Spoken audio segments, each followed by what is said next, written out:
భక్తుల్లాగా రుద్రాక్షలు మెడలో వేసుకుని రుద్రాక్షలు కట్టుకుని ఉండేవారు. నోరు విప్పితే ఆయన దేవి గురించి అనేవారు, నారాయణ నారాయణ నారాయణ. మీరు శంకరాచార్య స్వామి వారు స్థాపించిన పీఠాధిపతులు చూడండి, శృంగగిరి పీఠాధిపతులు, కంచి పీఠాధిపతులు, వీళ్ళు అసుర సంధ్య వేళ అయ్యేటప్పటికీ చంద్రమౌళీశ్వర లింగాన్ని పెట్టి అభిషేకం చేస్తారు, శ్రీచక్రార్చన చేస్తారు.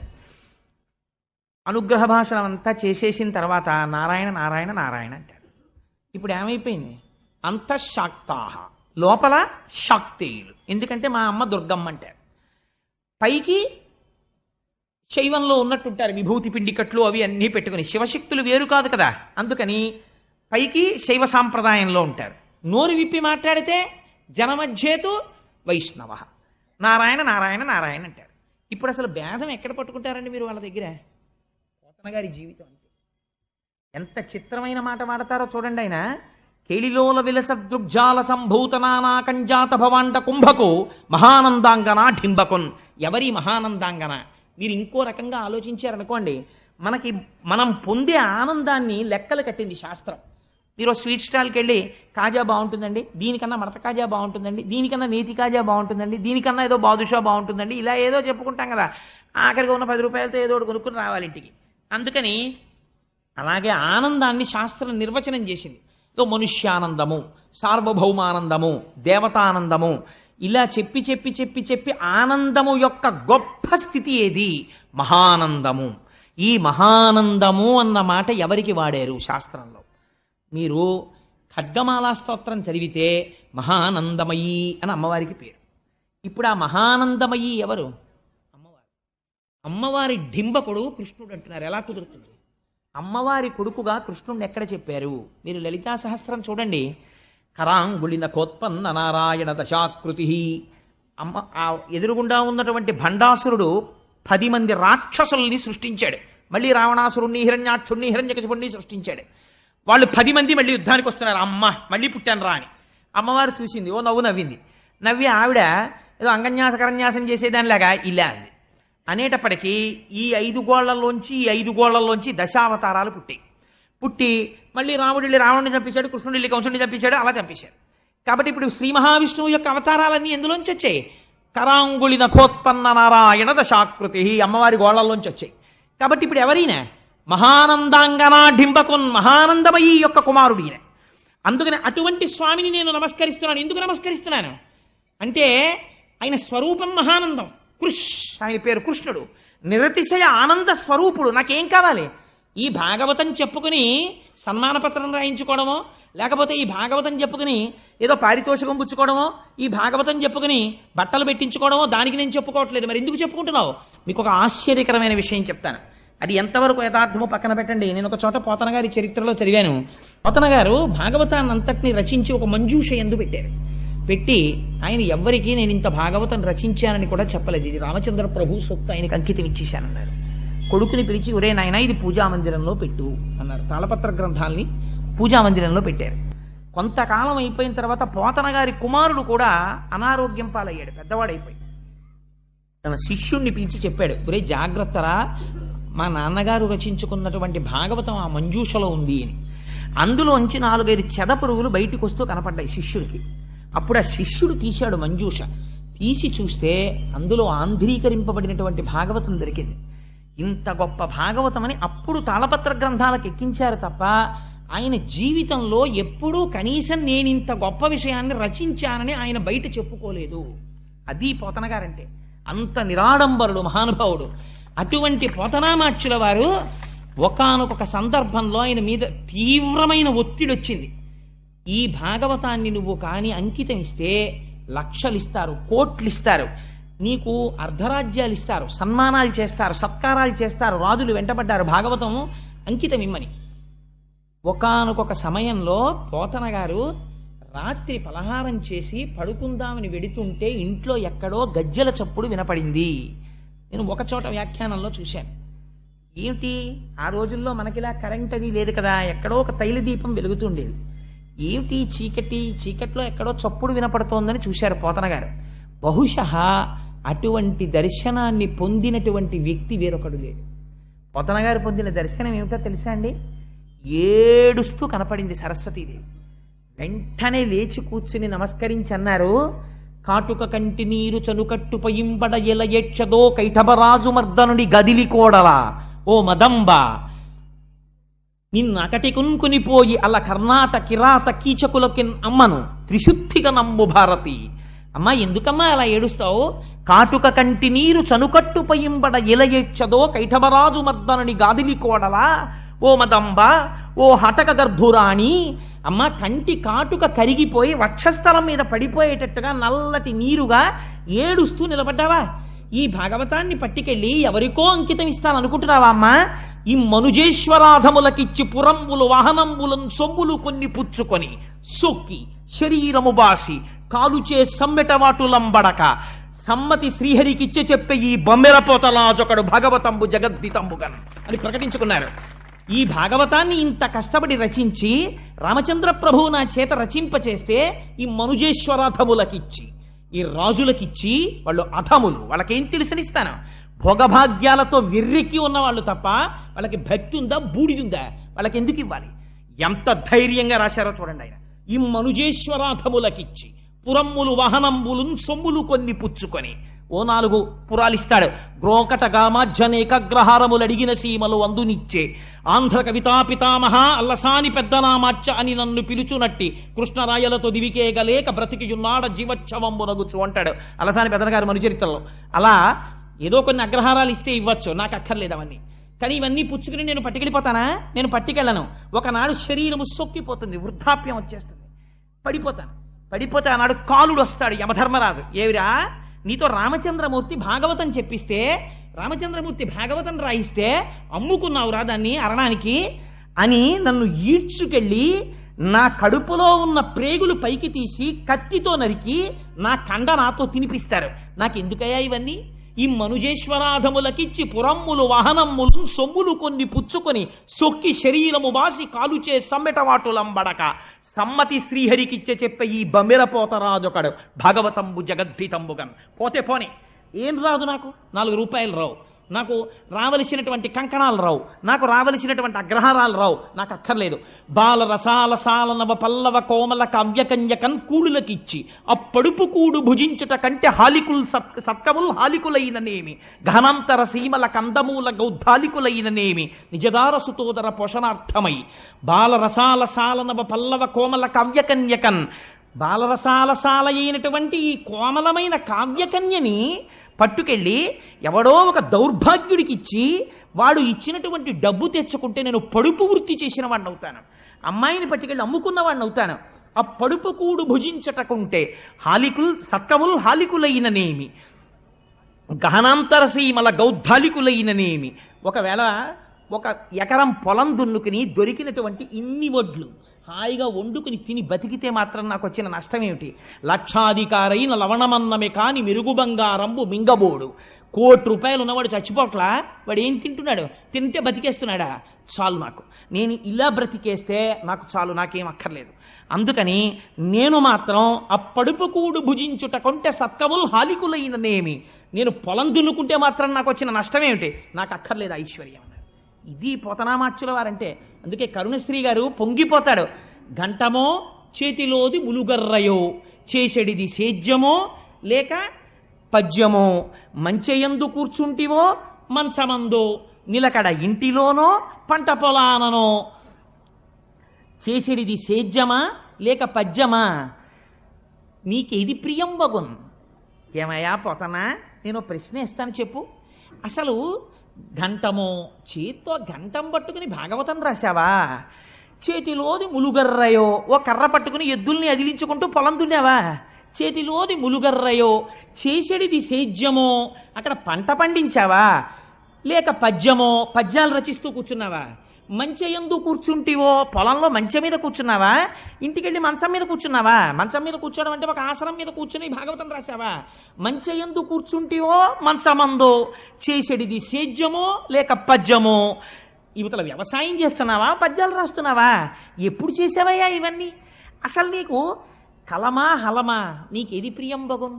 మాకు అర్థం కావట్లేదయా పోతనా, నీకు అసలు హలం నాగలిష్టమా కలం ఇష్టమా చెప్పోసారి మేము పొంగిపోతాం అని ఆయన అన్నారు. కాయలు కాచిపోయినవిలే అరచేతులు వ్రతఘంటపున్ రపిడి చేతనో కరకు నాగలి మేడిని పట్టి సెజ్జమున్ చెయుట చేతనో కవికృషీవలా నీ వ్యవసాయ దీక్షకాహాయని ఇంతలేసి కనులు అర్పక చూసిరిలే దివౌకసుల్లన్నారు. దేవతలు కనురెప్ప వెయ్యరు. కరుణశ్రీ గారు అన్నారు, దేవతలు కనురెప్ప ఎందుకు వెయ్యరో నాకు ఇప్పుడు అర్థమైందన్నారు. మహానుభావుడి చేతులు కాయలు కాసిపోయాయి పోతన గారివి. ఆ నాగలి మేడి పట్టుకుని భూమిని దున్నడం వల్ల కాయలు కాసిపోయాయా, లేకపోతే ఘంటం పట్టుకుని భాగవతం అదే పనిగా రచించడం వల్ల చేతులు కాయలు కాచిపోయాయా? పోతనా, ఇది తెలుసుకోవాలని నీ చేతుల వంక కనురెప్ప వేయకుండా దేవతలందరూ చూస్తున్నారయ్యా. అటువంటి చేతులయ్యా పోతనా చేతులు. అటువంటి చేతులకి నేను నమస్కరిస్తున్నానయ్యా అని పొంగిపోయారు. అటువంటి మహానుభావుడు మన తెలుగుదేశంలో పుట్టినటువంటి వాడు, ఆంధ్రదేశంలో అంతగా భగవద్భక్తికి నోచుకున్నవాడు. భాగవతంబు తెలిసి పలుకుట కష్టంబు సూలికైన దమ్మి చూలికైన విభుధ జనుల వలన వినినంత కనినంత తెలియవచ్చినంత తెటపరుతూ. ఎంత వినయంగా చెప్పుకున్నాడో చూడండి. భాగవతం ఎవరు చెప్పగలరు? భాగవతం చతుర్ముఖ బ్రహ్మ చెప్పలేడు. జ్ఞానమనకు ఆలవాలమైన పరమశివుడు చెప్పలేడు. ఒక్కొక్క కోణంలో ఒక్కొక్క అర్థం వస్తుంటుంది. కానీ విభుధ జనుల వలన వినినంత కనినంత, మహాపండితులైనటువంటి వారి దగ్గర నేను విన్నది చదువుకున్నది ఏదుందో దాన్ని, నాకు అర్థమైన దాన్ని, నాకు శారదాదేవి ఏమి కృప చేసిందో దాన్ని నేను చెప్పుకుంటున్నాను అన్నారు. ఆయన అంటారు, అమ్మలగన్నయమ్మ ముగురమ్మల మూలపుటమ్మ చాలా పెద్దమ్మ సురారులమ్మ కడుపారడి బుచ్చినయమ్మ తన్ను లోనమ్మిన వేల్పుటమ్మల మనంబున ఉండెడియమ్మ దుర్గ మాయమ్మ కృపబ్ధినిచ్చుట మహత్వ కవిత్వ పటుత్వ సంపదలు. విజయవాడ కనకదుర్గమ్మ తల్లి కోవెల్లో రాజద్వారం మీద ఇప్పటికీ ఈ పద్యం రాసి ఉంటుంది. నాకు అక్కడికి వెళ్ళినప్పుడల్లా పోతన గారు జ్ఞాపకానికి వచ్చి పొంగిపోతుంటాను. ఆయన అంటారు, అమ్మలగన్నయమ్మ ముగురమ్మల మూలపుటమ్మ. ఈ పద్యం పైకి ఒకలా కనపడుతుందండి, కానీ మీకు నేను ఒక రహస్యం చెప్తున్నాను ఇవాళ. మీరు తెలిసి కానీ తెలియక కానీ పోతన గారు రాసిన పద్యాలు కొన్ని నోటికొచ్చి మీరు చదివారనుకోండి, సద్య ఫలితాన్ని ఇచ్చేస్తాయి. ఎందుకంటే మీరు కొన్ని చదవకూడదు, మీరు కొన్ని చెయ్యకూడదు. నేరుని శ్రీచక్రాన్ని ఇంట్లో పెట్టి పూజ చెయ్యగలరా? చెయ్యలేరు, పక్కన గురువు ఉంటే తప్ప. అది మన వల్ల కాదు. లేదు, మీరు బీజాక్షరాల్ని ఉపాసన చెయ్యగలరా? చెయ్యలేరు, కష్టం. కానీ పోతన గారు ఈ దేశానికి బహూకరించిన గొప్ప కానుకేమిటో తెలుసా అండి? మీరు ఆ పద్యాన్ని మామూలుగా పైకి అర్థం తీయండి. అమ్మలగన్నయమ్మ ముగురమ్మల మూలపుటమ్మ చాలా పెద్దమ్మ. అటువంటి తల్లి, అమ్మల్ని కన్నటువంటి అమ్మ ఎవరుందో, చాలా పెద్దమ్మ ఈ లోకంలో ఎవరుందో అటువంటి తల్లి వేల్పుటమ్మల మనంబున ఉండెడి అమ్మ. దేవతా స్త్రీలైనటువంటి వారి యొక్క మనస్సుల యందు ఏ అమ్మవారుందో అటువంటి అమ్మని మహత్వ కవిత్వ పటుత్వ సంపదల్, ఈ 4 కోసం నమస్కరిస్తున్నాను. అటువంటి దుర్గ మాయమ్మ, ఆ దుర్గమ్మ మా అమ్మ. ఇది ఆయన చెప్పింది కదండి. నేనంట, మీరు చెయ్యలేనటువంటి ఒక చాలా కష్టమైనటువంటి పనిని పోతన గారు చాలా తేలికగా మీకు ప్రమాదం లేని రీతిలో మీతో చేయించేయడానికని ఇటువంటి ప్రయోగం చేశారు అంటున్నారు. మీరు ఆలోచించండి, ఒక పిల్లవాడు ఉంటాడు, ఓ చిన్న పిల్లవాడు, వాడు ఆ పని చెయ్యలేడు. ఒక ఉదాహరణ చెప్తాను. ఓ చిన్న పిల్లవాడు ఉన్నాడు, 3 ఏళ్ల పిల్లాడు 4 ఏళ్ల పిల్లాడు. వాడికి కోరిక, రైలు నేను ఎక్కుతాను నాన్న, నన్ను ఎక్కించద్దు, నేను ఎక్కుతానంటాడు. వాడు ఎక్కగలడా రైలు? ఒక్కనాటికి ఎక్కలేడు. తండ్రి ఏం చేస్తాడంటే వెనకాతలుండి జాగ్రత్తగా పట్టుకుని వాడికి కనపడకుండా వెనక నుంచి మెల్లిగా ఎత్తి మెట్లు ఎక్కించి లోపలికి పంపించేస్తే వాడు లోపలికి వెళ్ళిపోయి ఇటు తిరిగి తప్పట్లు కొడతాడు. నాన్నగారండి రైలు ఎక్కేశానంటాడు. తండ్రికి తెలుసు వెనక నుండి ఎక్కించిన వాడిని నేనేనని. ప్రమాదరహితము చేసి ఎక్కించిన తండ్రిలా పోతన గారు చేసిన ప్రయోగం చెప్తాను ఈ పద్యంలోంచి. మీరు చూడండి, అమ్మలగన్నయమ్మ. ఈ మాట ఎక్కడదండి? అమ్మలగన్నయమ్మ అంటే అమ్మలు ఎవరని చెప్పారు. మీరు లలితా సహస్రంలో శ్రీమాత అంటే శకార రకార ఈకారముల చేత సత్వ రజస్తమో గుణాధీశులైనటువంటి బ్రహ్మశక్తి, విష్ణుశక్తి, రుద్రశక్తులైనటువంటి పార్వతీ, రుద్రాణి, లక్ష్మీదేవి, సరస్వతీదేవి, ఈ ముగ్గురికి అమ్మ. ఈ 3 శక్తులను త్రిమూర్తులకు ఇచ్చినటువంటి పెద్దమ్మ అమ్మ ఎవరున్నదో ఆయమ్మ అంటే లలితాపరాభట్టారికా స్వరూపం. ఆ అమ్మవారికి దుర్గా స్వరూపానికి భేదం లేదు. అందుకని అమ్మలగన్నయమ్మ, ముగురమ్మల మూలపుటమ్మ. ఆ ముగురమ్మలే మనం మహాలక్ష్మి, మహాసరస్వతి, మహాకాళీ స్వరూపంగా కొలుస్తాం కదా. ఈ ముగురమ్మల మూలపుటమ్మ చాలా పెద్దమ్మ. ఈ మాట చూడండి, చాలా గమ్మత్తైన మాట. చాలా పెద్దమ్మ. ఏమిటి చాలా పెద్దమ్మ. దీన్ని మీరు సంస్కృతంలోకి తీసుకెడితే ఆ మాట ఏమవుతుందో తెలుసా అండి? మహాశక్తి. అండపిండ బ్రహ్మాండములంతటా నిండిపోయినటువంటి శక్తి స్వరూపం ఎక్కడుందో, మీరు ఒక చామంతి పువ్వు పట్టుకుంటే అందులోంచి పైకొస్తున్నటువంటి ఇంత చిన్న గొంగళి పురుగు ఇలా ఇలా కదులుతుంటుంది. దానికో 2 కళ్ళు, దానికో మెదడు. మీరు చామంతి పువ్వుకి వెనకాతల ఉన్న కాడ పెట్టి ఆ పురుగుని ఇలా అన్నారనుకోండి, అది ఉన్న బలంతో గబగబగబ పాకేస్తుంటుంది. అంటే దానికి ఏమైనా జరుగుతుందేమో, నేను బతకాలని కోరిక. అంటే దానికి భయం ఉంది, దానికి కోరిక ఉంది, దానికి ఒక శక్తి ఉంది, దాంతో పరిగెడుతుంది. ఒక చీమ పరిగెడుతుంది. ఎక్కడ లేదండి అమ్మవారు ఇప్పుడు? ఎంత దయాస్వరూపిణి! ఈ గొంగళి పురుగులో నేను ఉండడం ఏమిటి అని అనకుండా ఆవిడ గొంగళి పురుగులో ఉంది. ఇలా ఉండడం మాతృత్వం, ఇది దయ. దీన్ని సౌందర్యం అంటారు. ఈ దయకి సౌందర్యం అని పేరు. అట్మోస్ట్ కంపాషన్ ఈ సౌందర్య. అది ప్రవహిస్తే సౌందర్య లహరి. అందుకని ఇప్పుడు ఏమైంది? ముగురమ్మల మూలపుటమ్మ చాలా పెద్దమ్మ. ఈ అండపిండ బ్రహ్మాండములంతటా నిండిపోయి ఈ భూమిని తిప్పుతూ, లోకములను తిప్పుతూ, ఇవన్నీ తిరగడానికి కారణమైనటువంటి అమ్మవారు ఎవరుందో ఆ అమ్మ ముగురమ్మల మూలపుటమ్మ చాలా పెద్దమ్మ. ఈవిడ సురారులమ్మ కడుపారడి బుచ్చినయమ్మ. సురారి అంటే దేవతలకి, అరి అంటే శత్రువులైనటువంటి వాళ్ళ యొక్క అమ్మ. దితి. దితి అయ్యోని ఏడిచేటట్టుగా ఆవిడికి కడుపు శోకాన్ని మిగిల్చింది. అంటే రాక్షసులు నశించడానికి కారణమైనటువంటి అమ్మ. దేవతల్లోకి శక్తిగా ఇవిడు ఉండకపోతే రాక్షసులు ఎలా మరణించారు? అందుకని సురారుల తల్లి కడుపారడి బుచ్చినయమ్మ, తన్ను లోనమ్మిన వేల్పుటమ్మల మనంబున ఉండెడి అమ్మ. ఇదో గొప్ప మాట. తన్ను లోనమ్మిన వేల్పుటమ్మలు ఎవరండి? అమ్మవారిని మనస్సులో నమ్ముకుని శక్తిలో తిరుగుతున్నటువంటి వాళ్ళు ఎవరు? మనకి అష్టమాతృకలని ఉన్నారు సంప్రదాయంలో. వాళ్ళని మనం 8 పేర్లతో పిలుస్తూ ఉంటాం. బ్రాహ్మి, మహేశ్వరి, మహాలక్ష్మి, వైష్ణవి, మహేంద్రి, చాముండి, కౌమారి, వైష్ణవి, ఇలా 8 దేవతలు ఉన్నారు. వీళ్ళని అష్టమాతృకలని పిలుస్తారు. ఈ అష్టమాతృకలు కూడా శ్రీచక్రంలో దేవతలుగా ఉంటారు. వీళ్ళు నిరంతరము అమ్మవారిని లోపల కొలుస్తూ అమ్మవారి వలన శక్తిని పొంది మనని ఉద్ధరిస్తూ ఉంటారు. ఈ 8 మనం కొలుస్తూ ఉంటాం. రక్తాంబరాం రక్తవర్ణాం రక్త సౌభాగ్య సుందరాం వైష్ణవీం శక్తిమద్భుతాం అంటారు దేవి భాగవతంలో వ్యాస భగవానుడు. ఈ 8 శక్తినిచ్చినటువంటి అమ్మవారెవరో ఆవిడ వేల్పుటమ్మల మనంబున ఉండెడి అమ్మ దుర్గమాయమ్మ. ఈ దుర్గమ్మ ఉందే లలితాపరాభట్టారిక, ఆ అమ్మ మాయమ్మ. ఇప్పుడు ఏం చెయ్యాలి? నాకు కృపాబ్ధినిచ్చుట, నాకు దయతో ఇవ్వాలి. నాకు అర్హత ఉందని ఇవ్వక్కర్లేదు, నాకు ఇచ్చేయాలి దయతో. ఏమిటివ్వాలి? మహత్వ, కవిత్వ, పటుత్వ సంపదల్. మీరు సాధారణంగా అమ్మవారికి శాక్తేయ ప్రణవములు అని కొన్ని బీజాక్షరాలు ఉన్నాయి. ఓం, ఐం, హ్రీం, శ్రీం, క్లీం, సౌః అని ఈ 6 శాక్తేయ ప్రణవములు అని పిలుస్తారు. వీటిని ఆ బీజాక్షరాలని, బీజాక్షరం అంటేనే చంద్రశేఖర పరమాచార్య స్వామి అంటారు లెటర్ ప్రెగ్నెంట్ విత్ సౌండ్ అంటారు. దాన్ని ఎలా పడితే అలా ఉపాసన చెయ్యకూడదు. కాబట్టి మీరు చెయ్యగలరా? అన్ని వేళలా చెయ్యలేం. కానీ ఇప్పుడు పోతన గారు ఒక గొప్ప ప్రయోగం చేశారు. కృపాబ్ధినిచ్చుట మహత్వ. మహత్వానికి బీజాక్షరం ఏమిటండి? ఓం. కవిత్వ, కవిత్వానికి బీజాక్షరం ఏమిటి? ఐం. మహత్వ, కవిత్వ, పటుత్వ, భువనేశ్వరి బీజాక్షరం ఏమిటి? హ్రీం.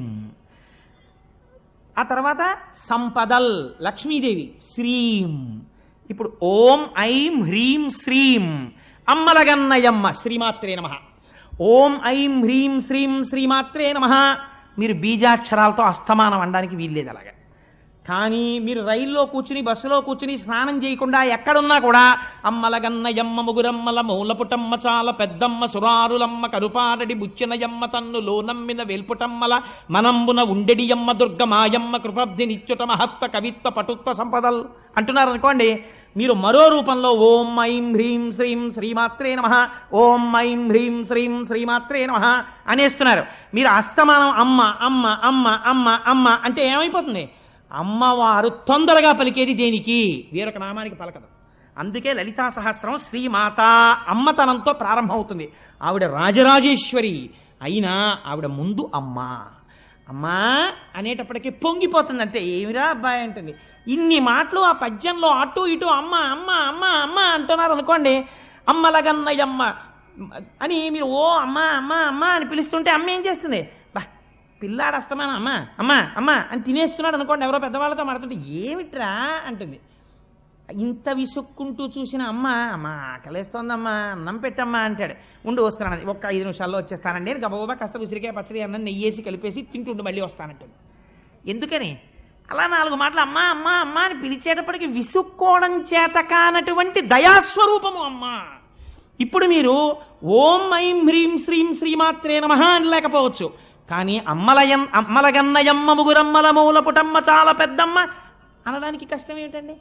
ఇప్పుడు చెప్పండి, పోతన గారు శ్రీ విద్యా రహస్యాలన్నింటినీ ఔపాసన పట్టి ఆంధ్రదేశానికి ఒక మహత్తరమైన కానుకని బహూకరించిన మహాపురుషుడా కాదా? ఆయన ఒక ఋషి పోతన గారు. అందుకని ఆ పద్యం ఇచ్చారు. ఇచ్చి వెంటనే అంటారు, వాలిన భక్తి మెచ్చదన వారిత తాండవ కేళికి దయాశాలికి శూలికి శిఖరిజా ముఖపద్మ మయూక మాలికి కపాలికి బాల శశాంక మౌళికి నారదాది మునిముఖ్య మన సరసీరుహాళికి అంటారు. వాలిన భక్తి మెచ్చదన వారిత తాండవ కేళికి. ఏమి మాటలండి పోతన గారి నోటంట పడ్డాయి? పోతన గారా పలికింది? వెనక రామచంద్రమూర్తి పలికిస్తున్నారు ఆయనతోటి. వాలిన భక్తి. వాలిన భక్తి ఏమిటండి? ప్రపంచంలో మీరు ఎక్కడైనా నిలబడిన భక్తి, వాలిన భక్తి, ఒంగున్న భక్తి, కూర్చున్న భక్తి ఇలా విన్నారా? సాత్విక భక్తి, రాజస భక్తి, తామసిక భక్తి ఇలా ఉంటాయి. అంతేగాని వాలిన భక్తి, నించున్న భక్తి, పడుకున్న భక్తి ఇలా ఉండదు. మరి పోతన గారంతటి వారు వాలిన భక్తి అన్న మాట ఎలా వేశారు? అంటే వాలిన భక్తి అంటే ఏమిటో తెలుసా అండి? నాకు యోగ్యత లేదు, నేను నీకు నమస్కరించగలిగిన వాడను కాను, నీ స్వరూపము నాకు అర్థం కాదు, కానీ ఏమీ చేత కాని వాడనైనటువంటి నేను చేసిన నమస్కారమును స్వీకరించి వీడు నన్ను అర్థము చేసుకోలేడు అన్న నా యొక్క అశక్తతని నా యందు అర్హతగా చూపించి నాకు కరుణతో నీ స్వరూపాన్ని నాకు నువ్వు తెలియచెప్పి నన్ను నీ అంత వాణ్ణి చేసి నీలో కలుపుకోవడం నీ ఔదార్యం. నా అశక్తి ఉంటే తప్ప నీ శక్తి ప్రకటితమవుదావు. అందుకని శరణాగతి ఏం చేస్తుంది? మీ దౌర్బల్యము చేత ఈశ్వరుడి శక్తిని ఆవిష్కరింపజేస్తుంది. లేనినాడు ఈశ్వరుడి యొక్క కరుణ ఆవిష్కరింపబడడానికి అవకాశం ఎక్కడుంది? శరణాగతి లేకపోతే. శరణాగతిలో భక్తుడి యొక్క వినయము ప్రకటితమవుతుంది, భగవంతుడి యొక్క దయ ప్రకటితమవుతుంది. ఇప్పుడు శరణాగతి చేస్తున్నారు. ఎవరికి? తాను ఏ పరమేశ్వరుణ్ణి నమ్మారో ఆ శంకరుడికి నమస్కరిస్తున్నారు. ఎక్కడ చూపించారండి భేదం పోతన గారు? పలకలా కృష్ణ కథ. వాలిన భక్తి. వాలిన భక్తి అంటే ఏమిటో తెలుసా అండి? మనం సాష్టాంగ నమస్కారం చేస్తాం ఈశ్వరుడికి పూజంతా అయిపోయిన తర్వాత. అప్పుడు ఒక మాట చెప్తాం, స్వామి ఉరసా శిరసా దృష్ట్యా మనసా వచసాస్తథా పద్యాః కరాభ్యాం కర్ణాభ్యాం ప్రణామోష్టాంగముచ్యతే అని. స్వామి చూశావా, నేను నీ ముందు వాలిపోయి నేల మీద పడి నా గుండెలు తగిలేట్టు, నా తల తగిలేటట్టు, నా కన్నులు తగిలేట్టు, నా చెవులు తగిలేటట్టు, నా చేతులు తగిలేటట్టు, నా పాదములు తగిలేటట్టు నేను భూమి మీద పడి నమస్కరిస్తున్నాను అంటే శరణాగతి. వాలిన భక్తి మెచ్చదన వారిత తాండవ కేళికి. నేను ఇప్పుడు భూమి మీద పడిపోయి నమస్కరిస్తున్నాను. ఎవరికి? అవారిత తాండవ కేళికి. ఏమి మాటలండి పోతన గారి నోటి వెంట. ఈ పద్యాల గురించి వినగానే పొంగిపోకుండా భగవంతుడు ఎలా ఉంటాడో నాకు చెప్పండి. అవారిత తాండవ కేళికి. ఆపడం చేత కాక ఎప్పుడు అలా తాండవం చేసేటటువంటి వాడైనటువంటి వాడికి ఎందుకండి అట్లాంటి వాడికి నమస్కారం చేయడం? ఆయన ఏదో నాట్యం చేసుకుంటుంటే ఈ నమస్కారం చేస్తే ఆయన చూస్తాడా? కాదు. ఎందుకు ఆ మాట అంటున్నారో తెలుసా అండి? పోతన గారు ఏమడిగారు? శివారాధన చేసి ఐశ్వర్యం అడగలేదు, జ్ఞానం అడిగారు, మోక్షం అడుగుతున్నారు. అందుకని ఇప్పుడు తాండవ కేళికి. కైలాసం అన్న పేరు ఎందుకు వచ్చిందో తెలుసా అండి? కేళి అంటే ఆనందము సంస్కృతంలో. కైలము అంటే ఏమిటో తెలుసా అండి? ఆనందముల యొక్క సమూహము. ఆనందముల యొక్క సమూహమునకు ఆలవాలమైన ప్రదేశము కైలాసము. కాబట్టి ఆనంద నిలయుడు ఎక్కడ ఉన్నాడు? ఇక్కడ ఉన్నాడు, అక్కడ ఉన్నాడు. కైలాసమునందు శంకరుడు ఉన్నాడు, ఆనంద నిలయుడే ఉన్నాడు. వాడు ఏమిస్తాడు? ఆనందం ఇస్తాడు. ఆనందం ఎందులోంచి వస్తుంది? జ్ఞానంలోంచి వస్తుంది. జ్ఞానం ఏమిస్తుంది? మోక్షం ఇస్తుంది. ఆనందమే మోక్షం. సత్యం జ్ఞానమనంతం బ్రహ్మ. ఆ ఆనందమానికే మోక్షం అని పేరు. కాబట్టి ఇప్పుడు అవారిత తాండవ కేళికి, దయాశాలికి, శూలికి, శిఖరిజా ముఖపద్మ మయూఖ మాలికి ఎన్ని విశేషణాలు వేసేసారండి. విచిత్రం ఏమిటో తెలుసా? ఆయన ఇలా పద్యం చెప్పేస్తుంటే పాదంలో ప్రతి పదానికి చివర ఏ అక్షరం పడిపోతుంది? లికారం పడిపోతుంది. ఇప్పుడు ఈ లికారం ఎందుకు పడిపోవాలని మాటలు? ఇంకో అక్షరం పడకూడదా పద్యం చెప్పేటప్పుడు? అంటే వాలిన భక్తి మెచ్చదనవారత తాండవ కేళికి శిఖరిజామక పద్మమయూక మాలికి శూలికి అన్ని లీ లయకారకుడై అజ్ఞానాన్ని లయం చేసి జ్ఞానం ఇచ్చే శంకరుడు. అందుకని జ్ఞానమునకు అధిపతి అయిన వాడు కాబట్టి లింగస్వరూపుడు కనుక లికారాంతమైనటువంటి పదముల చేత స్తోత్రం చేస్తున్నారు. అయ్యవారిని స్తోత్రం చేసి మహానుభావుడు పోతన గారు మన పిల్లలకి అందించిన గొప్ప కానుక ఒకటి ఉంది. ఇవాళ మనకి చేతకాక మనకి తెలియక మనం వదిలిపెట్టేసుకుంటున్నాం. పోతన గారు శారదాదేవి మీద ఒక పద్యం చెప్పారు. నాకు సరస్వతీ కటాక్షము కలగాలి, నేను భాగవతాన్ని రచించడానికి నేను ఒక పరమ యథార్థాన్ని మీకు ఆవిష్కరిస్తున్నాను. సరస్వతీదేవిని ఉపాసన చేయడానికి 11 మంత్రాలు ఉన్నాయి. 11 మంత్రాల్లో మహామంత్రములు అంటారు వాటిని. ఈ 11 మహామంత్రాలకి 11 ధ్యాన శ్లోకాలు ఉన్నాయి. అమ్మవారిని ఒక్కొక్క రూపంతో ధ్యానం చేయొచ్చు. నేను సౌందర్యలహరి చెప్పినప్పుడు ఒకసారి ఇదే వేదిక మీద చెప్పాను కూడా. అమ్మవారిని కవీంద్రాణం చేత ఎరుపు రంగు సరస్వతిగా చూస్తే ఒక ఫలితం, తెల్లటి సరస్వతిగా చూస్తే ఒక ఫలితం, జ్ఞానం ఇస్తుంది అప్పుడు ఆవిడ. అలా ఉంటే శారద అని పిలుస్తారు. పోతన గారు మనకు ఒక గొప్ప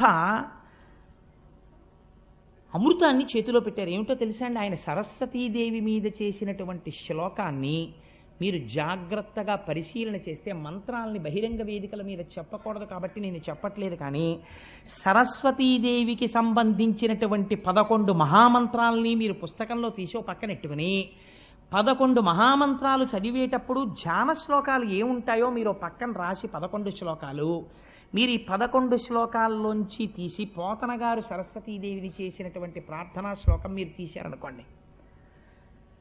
శారద నీరదేంద్రు ఘనసార పటీర మరాళ మల్లికాహార తుషార అని ఆయన కొన్ని పదగుంభనంతో కూడినటువంటి స్తోత్రం చేశారు. ఇందులో ఉన్నటువంటి పదాలన్నీ ఎక్కడివో తెలుసా అండి? ఈ పదాలన్నింటినీ తీసుకొచ్చి మీరు ఆ స్తోత్రాన్ని చూస్తే ఆ శారదాదేవి 11 మహామంత్రముల చేత ఆవిష్కృతమైనటువంటి ధ్యాన శ్లోకాల్లో మాటలవి. వాటిని పేర్చారు అటు ఇటు.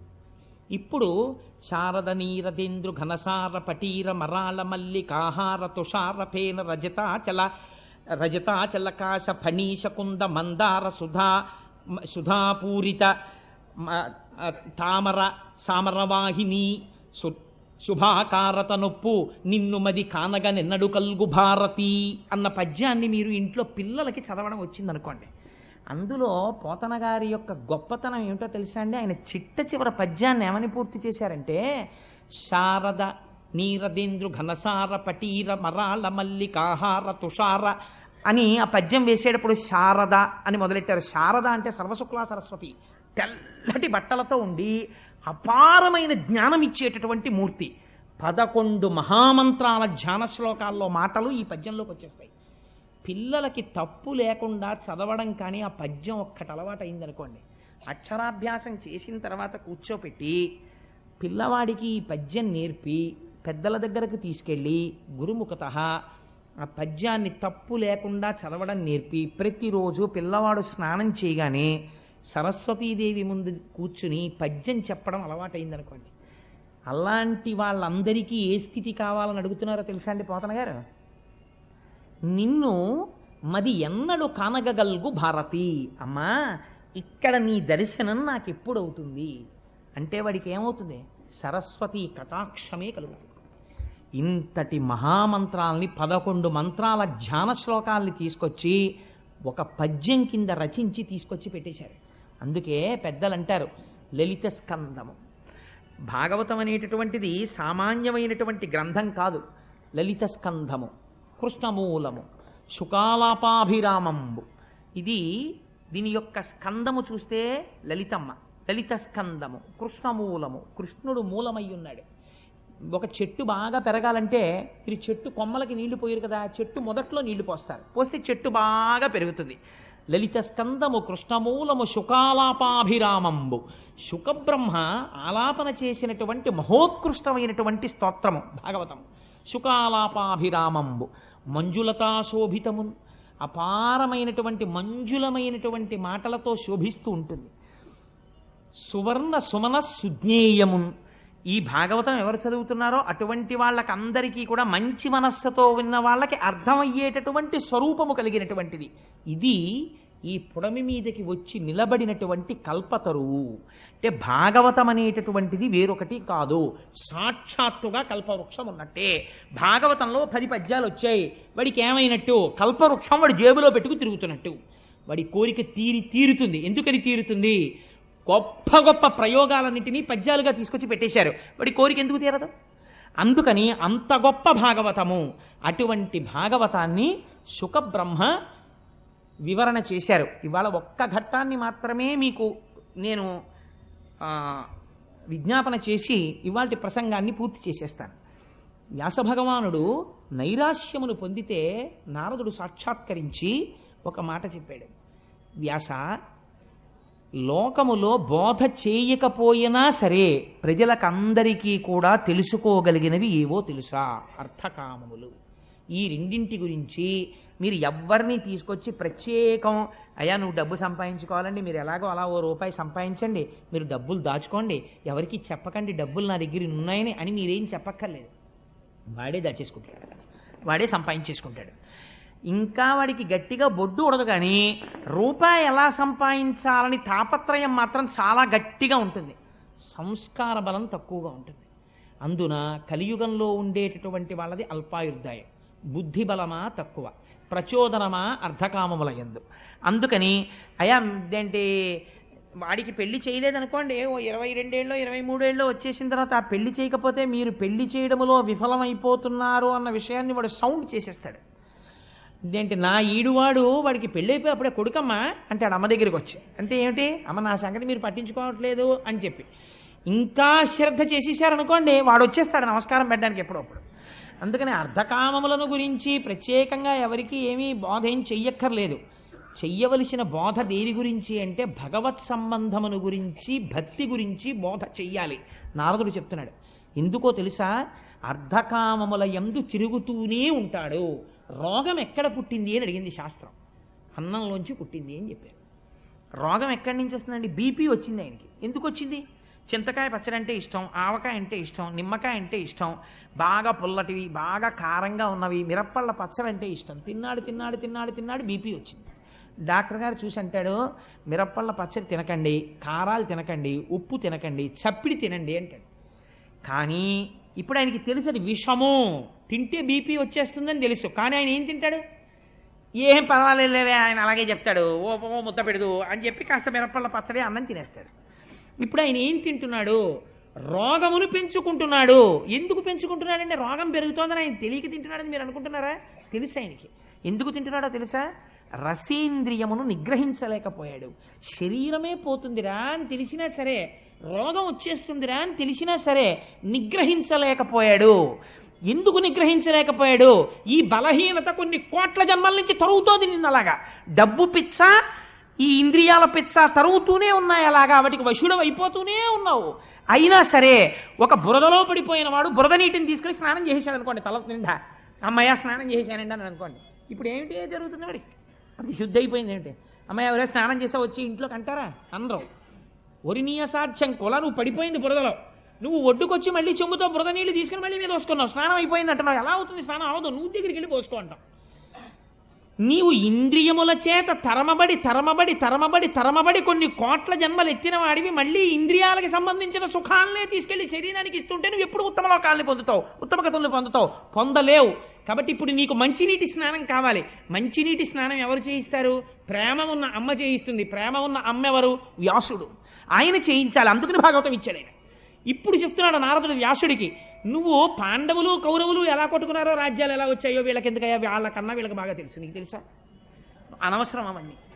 వాడు భారతం ఏమీ చదవకుండా దుర్యోధనుడి కన్నా అహంకారంతో తిరగలడు, ధృతరాష్ట్రుడి కన్నా బాగా పక్కింటి వాడికి తెచ్చి దాచేసుకోగలడు. భారతం ఎందుకు? నువ్వేమన్నా ప్రయత్నపూర్వకంగా భగవంతుడి గురించి ఏమైనా చెప్తావా? చెప్తే ఈ జన్మలో వీడు చేసుకున్నటువంటి ఇంద్రియ లౌల్యం వీడిని వచ్చే జన్మలలో హీనోపాధులలోకి తీసుకుపోతుంది. భగవంతుడికి ఏమి రాగద్వేషాలు ఉండవండి. నేను ఒక మాట చెప్తే మీరు మనస్సులో ఏమనుకోకండి, నేను ఒక యథార్థం చెప్పడం కోసమని మీకు నేను చెప్తాను. మీరు దాని గురించి విచారణ కోసం నేను చెప్తున్నాను అంతే. మీరు మరోలా భావించకండి. నా యందు పరమ పవిత్రమైన వేదిక మీద అసహ్యకరమైన విషయాలు ప్రతిపాదించవలసిన అవసరం నాకు లేదు. ఒక వ్యక్తికి కామము బాగా ఉండిపోయింది అనుకోండి, ఆ వ్యక్తి నోటి వెంట రాకూడని మాట ఒకటి వస్తుంటుంది. మీరు విని ఉంటారు. వృద్ధాప్యం వచ్చేసిన తర్వాత వార్ధక్యంబున మోహమూర్ఖతలచే వాతాది రోగాలచే వ్యర్థం వైజడు వాక్ప్రవాహములచే వాత్సల్య చిత్తంబుచే అర్ధధ్యానముచే మహాభ్రమతచే హాస్య ప్రసంగాలచే స్వార్థంబే పరమార్థమై చెడుదురి స్వార్థ ప్రజల్ శంకర. వాడికి కామ ఉండిపోయింది.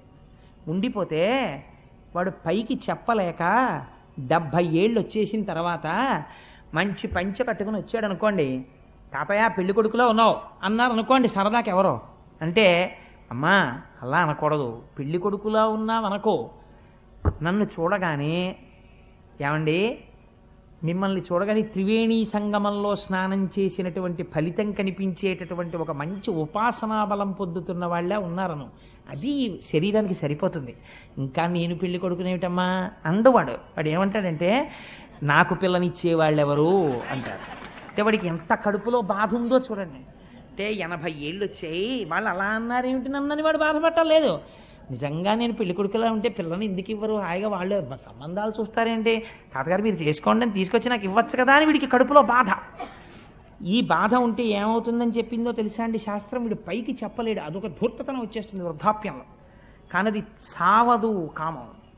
చావకపోతే ఏమైపోతుందంటే వృద్ధాప్యంలో అంత్యమునందు వీడికి ఇంకా వ్యామోహం ఉండిపోతుంది. ఉండిపోతే ఈశ్వరుడు ఏం చేస్తాడంటే, మీకు భాగవతంలోనే ఒక చోట వచ్చేస్తుంది, స్త్రీ ఉపాధిని ఇస్తారు. అప్పుడు ఎందుకు ఇస్తారు? మీరు ఆ విశ్వరూప హత్య జరిగినప్పుడు, ఆ విశ్వరూప హతము జరిగినటువంటి ఆఖ్యానమును విన్నప్పుడు మీకు అర్థమవుతుంది.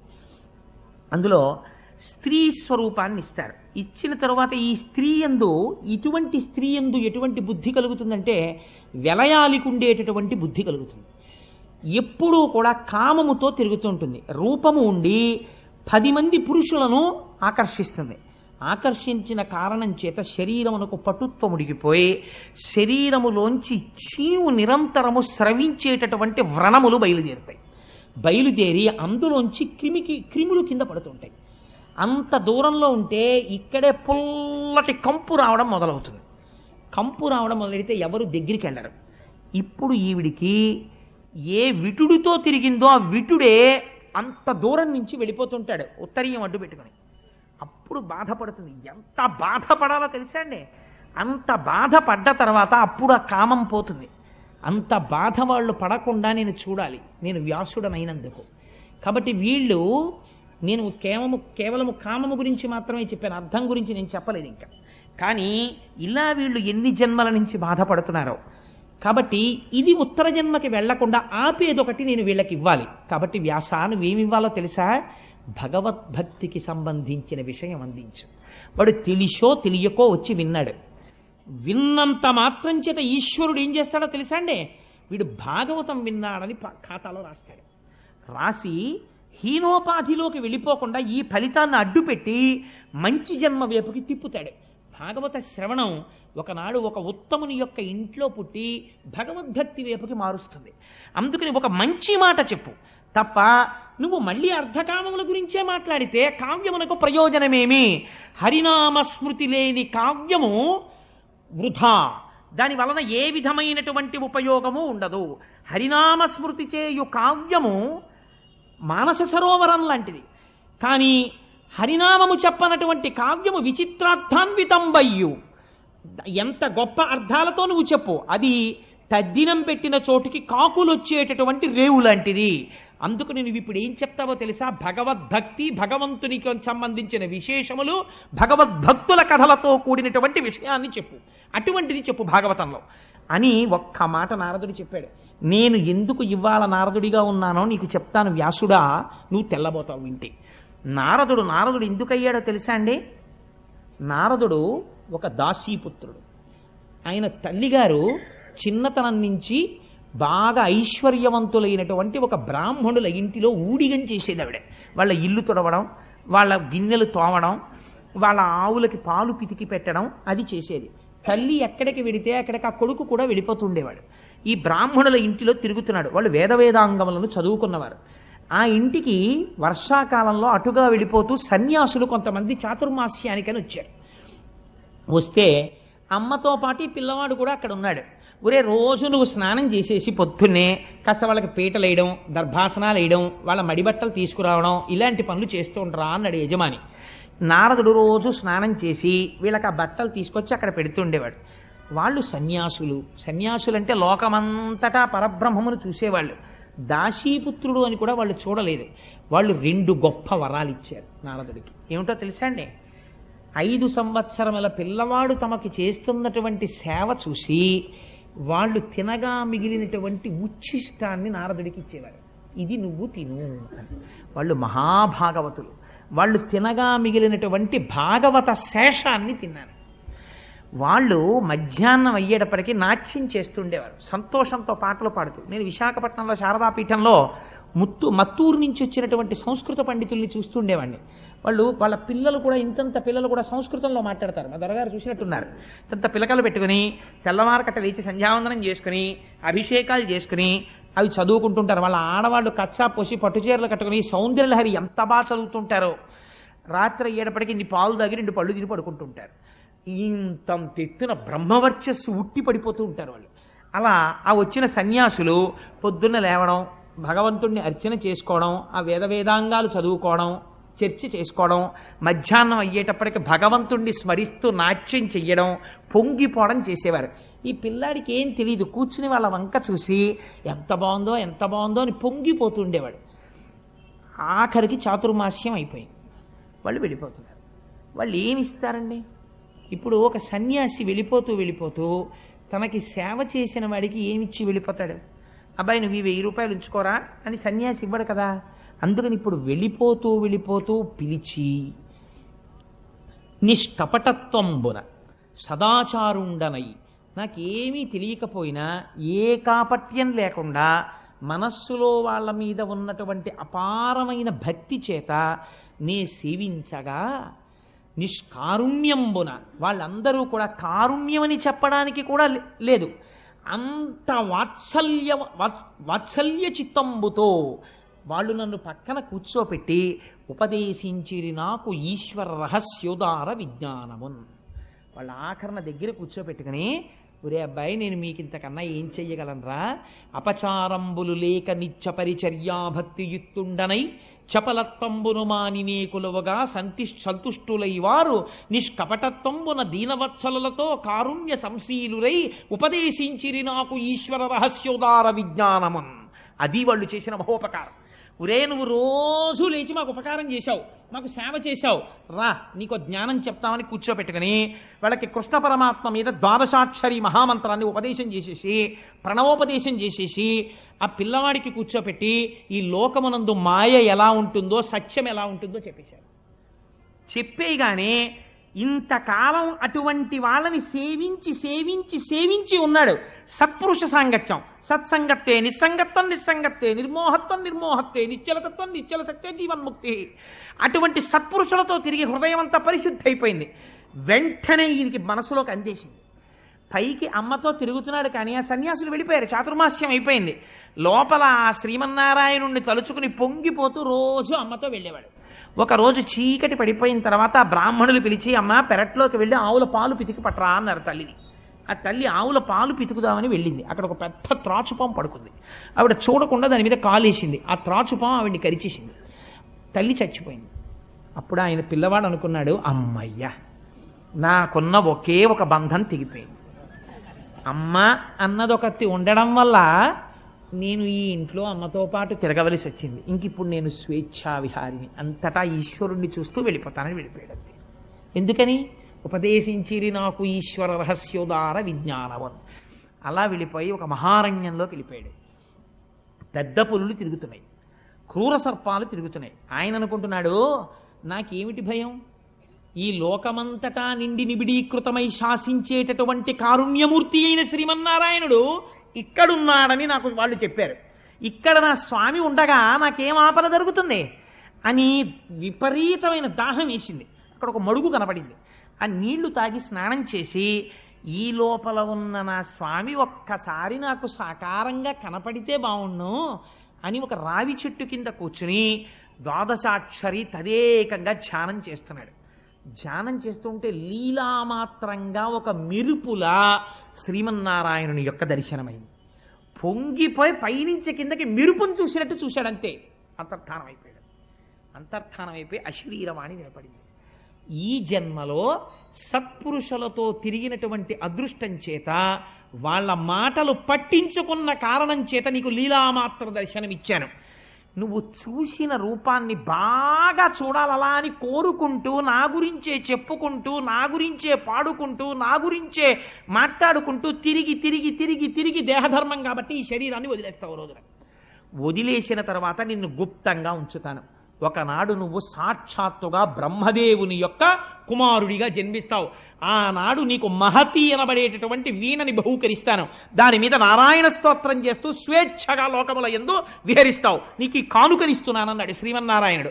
ఆనాడు శ్రీమన్నారాయణుణ్ణి దర్శనం చేస్తూ తిరిగి తిరిగి దేశమంతటా తిరిగి స్వామి గురించి చెప్పుకుని దేహధర్మం గనక ఒకనాడు ఈ శరీరం వదిలిపెట్టేశాను. వదిలిపెట్టేసి సంతోషంగా బ్రహ్మగారి దగ్గరికి వెళ్ళిపోయాను. మళ్ళీ కల్పాంతం అయిపోయిన తర్వాత చతుర్ముఖ బ్రహ్మగారు సృష్టింపబడ్డాడు నారాయణుడి నాభికమలంలోంచి. మొట్టమొదట ప్రజాపతుల్ని సృష్టించినప్పుడు చతుర్ముఖ బ్రహ్మగారు నన్ను సృష్టించాడు. నాకు మహతి అన్న వీణనిచ్చాడు. ఆ వీణ సర్వకాలముల యందు భగవంతుడికి సంబంధించిన స్తోత్రమే పలుకుతుంది. నేను ఆ నారాయణ నామము చెప్పుకుంటూ లోకములంతటా స్వేచ్ఛగా తిరిగేస్తుంటాను. నేను వైకుంఠానికి వెళ్ళిపోతాను, కైలాసానికి వెళ్ళిపోతాను, సత్యలోకానికి వెళ్ళిపోతాను. ఏ ఊరు పడితే ఆ ఊరు వెళ్ళిపోతాను. ఎక్కడికి వెళ్ళినా లోక సంక్షేమమును ఆవిష్కరిస్తాను. భగవత్ శక్తి గురించి మాట్లాడతాను. అది తప్ప ఇంకొకటి నాకు రాలేదు. వ్యాస, నేను ఇవాళ ఇంతటి వాణ్ణి ఎందువల్ల అవగలిగాను?